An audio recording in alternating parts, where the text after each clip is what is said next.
एक गाय जंगल में घास चरने के लिए गई। शाम होने ही वाली थी। गाय ने देखा कि शेर इसकी तरफ बढ़ रहा है।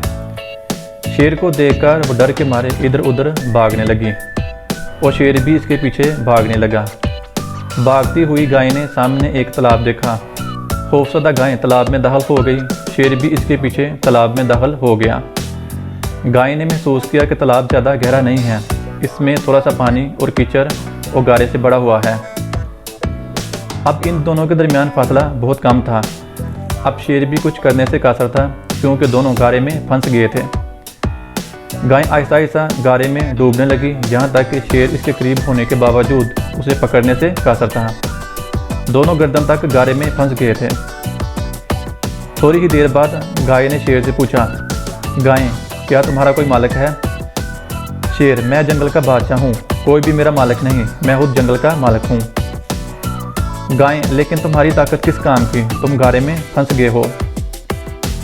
शेर, तुम भी मेरी तरह गारे में फंसी हुई हो और मेरी तरह मरने के करीब हो। तुम्हारी हालत भी मेरी तरह मरने के करीब, हालांकि आपके पास मास्टर है। गाय, बिल्कुल नहीं, जब मेरा मालिक शाम को घर वापस आएगा और मुझे वहाँ ना पाकर वो यकीनन मुझे ढूंढते हुए यहाँ आ जाएगा और मुझे इस कीचड़ से निकाल कर घर ले जाएगा। तुम्हें कौन निकालेगा? थोड़ी ही देर बाद गाय का मालिक वहाँ पर आ पहुँच गया और उसे कीचड़ से निकाल कर घर की तरफ चल दिए। जाते जाते गाय और इसका मालिक शेर की तरफ देख रहे थे, क्योंकि वो चाहकर भी शेर को गारे से बाहर नहीं निकाल सकते थे, क्योंकि दोनों को ज़िंदगी का खतरा था। मोरल ऑफ द स्टोरी, किसी पर इन्हिसार ना करना एक अच्छी बात है, लेकिन मैं ही सब कुछ हूँ, मुझे किसी की हमायत की ज़रूरत नहीं, तकब्बर की अलामत है और यही तकब्बर इंसान की तबाही का सबब बनता है।